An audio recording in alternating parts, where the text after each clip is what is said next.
Well, we are actually finally going bike packing. So some of the items from the previous video I sent out actually getting packed up in the bikes. Fortunately, also just got this sent through from Rowan's. It's a Prima Vapor 40 air mat to lie on, which is going to be perfect. So I'll get this out and show you later when we get to the campsite. It's not too far away, the campsite.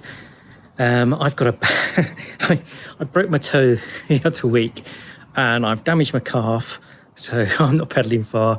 She also damaged her hip, and obviously don't want to go too far first test, and we obviously want it close enough for our youngest to be able to do it without much problem. So got some new bags on the bikes actually, so I'll just show you what they look like.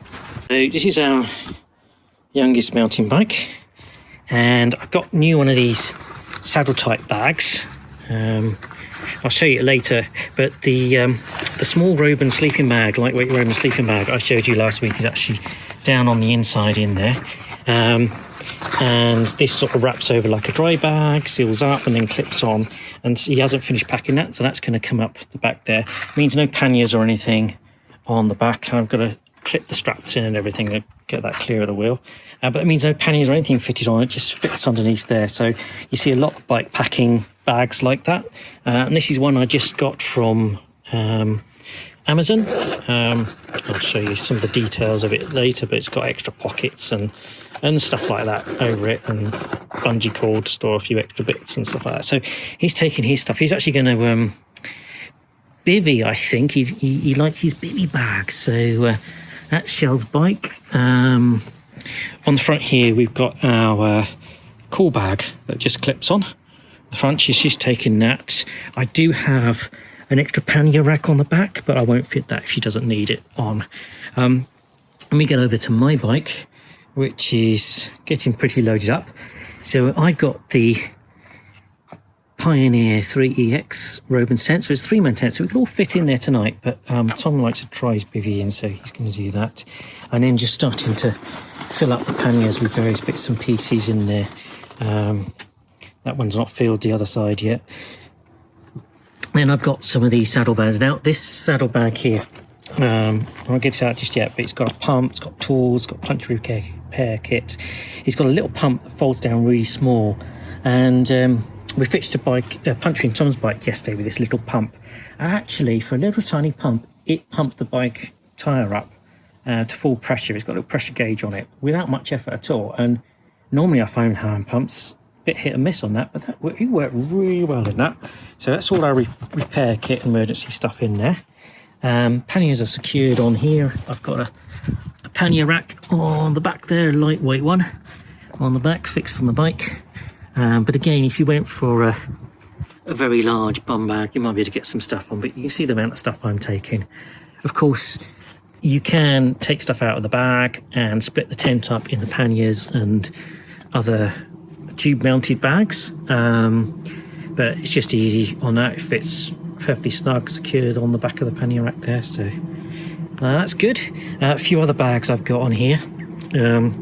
Very back heavy on this bike at the moment. You could get things to go around the handlebars. You can get other sort of Velcro attached bags and rolls that go on the front, balance it out a little bit, take a little bit more stuff, but I've not got one of those yet. I do have this on the front here, and that can put your phone in there if you needed to. If you needed to follow any navigations on your phone that you have, you can put that in there. It's waterproof. It's meant to be a waterproof bag, and you can put that to a charger, but you can just also keep some little bits and pieces you need in there. And another saddle bag. Again, I've not packed anything in here yet. Not a lot of room on that side. And then there's another pocket on the back side there, far side rather. Bungees, elastic stuff in there if you want to keep stuff in.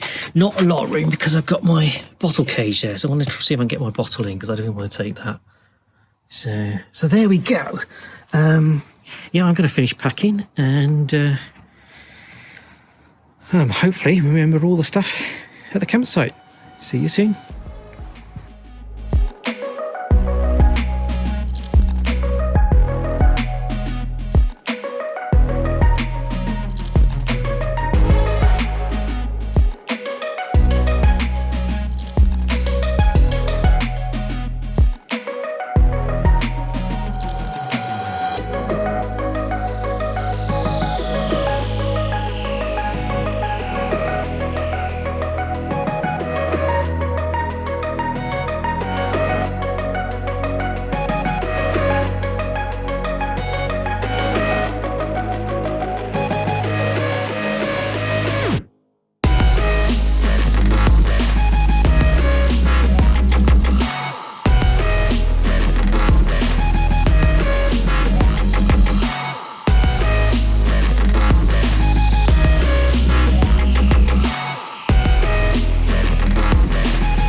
Well, that was hard work.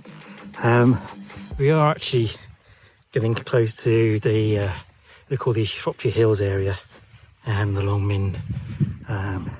So it is going uphill pretty much all the way from where we live, but it means it will be downhill on the way back. It's a good test actually for backpacking, or bikepacking rather. Certainly there's a few things I've brought that I wouldn't bring, and an issue that I forgot about with my panniers, I need to make sure they're set further back because my heels keep bashing into them. But otherwise that worked well. I was able to also operate my phone just on there, touchscreen through the things. That was good. But yeah, that felt like a lot of weight. You pump up the tires a bit more before going. Again, not the best of bikes to do this in on the road. It's just a road route, this one. We're not off-road. I might have mentioned before, I wouldn't mind getting a gravel bike. So it's quite tough work on this. But at least I had the gears just to take it slow up the hills. So now it's time to get out all the stuff. Okay, so we got the tent set up. That was quick and easy to set up. The lad wants to be out in his bivvy, so we're just blowing that up. I should have shown you the mat rolled up. This is an old high gear camping mat that we got. It's a good size to kit, but it takes up a lot of space, unlike the new mats. So this is this one I mentioned earlier from Robins. So I've not actually got this out yet. Should really test it at home and make sure it works. There we go. It's got another one of these peak valves on here, like the other mat I showed you the other week. A few puffs and that's up. Valve down the other end.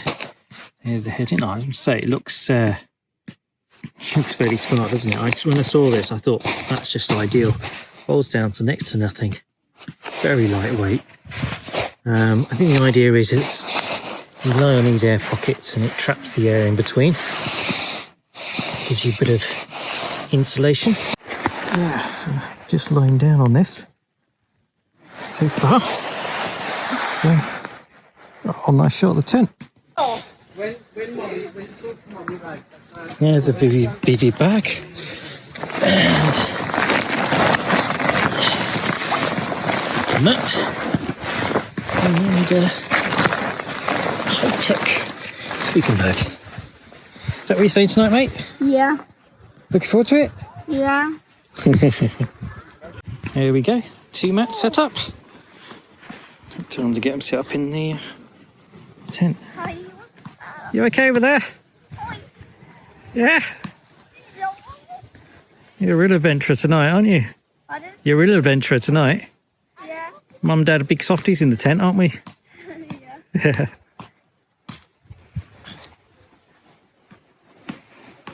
We've got the smaller pack of the two, and this is the larger one, the slightly larger one. This is the one with down, more insulated. So Shell's going to have that. Unfortunately, we've only got 2 lightweight Robins bags. The other lightweight bag we got is from Van Gogh, and look at the size difference between the two. So this certainly takes up a lot more space in the pack than this one. And this one is going to be slightly warmer. It is slightly heavier, so that's 780 grams. I wonder what this one says. Yeah. So it says 2 season, this one. Okay, so this one goes down to 4. That's 900 grams. So this one's actually heavier as well. Bigger and heavier. Okay, let's get it set up. So that's us. And remember, we still got a bit of space in the tent as well for storage there. Although I don't think bringing the bikes in there.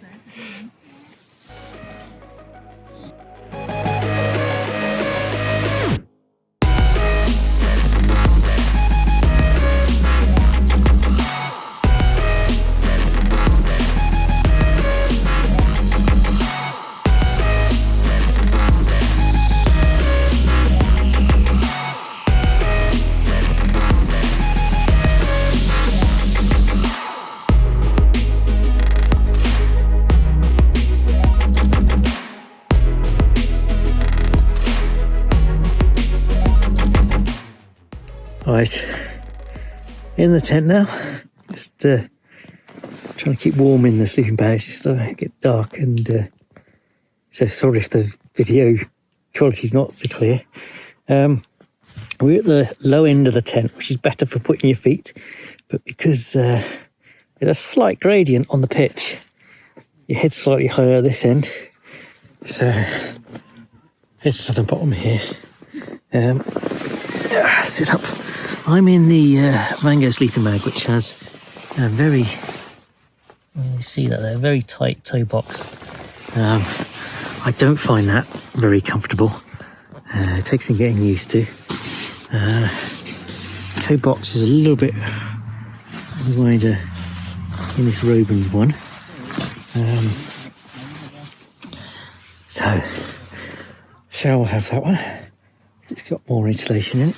It's actually bigger than the little Mango I'm in. So thoughts of the day so far. Bikepacking, yeah, I think certainly if we go any further, need to review the kit. I should have I always say, put the weight on the bike frame rather than back, and I should have put that extra, we were running a little short time, but I should have put the extra pannier rack on the back of Shell's bike and rig some stuff on there. That would have made things easier for her. So I think we'll have to review some of the things took, some of the things not take, pack a bit different, but that's why we do these trips, innit, to learn. But otherwise, yeah, it's something a bit different going camping this way. A bit back to basics, a bit more adventure. And of course, our lad wants to bivvy it. He really likes his bivvy. Which of course, if we were just all bringing bivvies, we'd have even less stuff. But yeah, I mean, it's quite good. So I think shortly we'll be getting some shut-eye as it gets dark, and speak to you in the morning.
Good morning.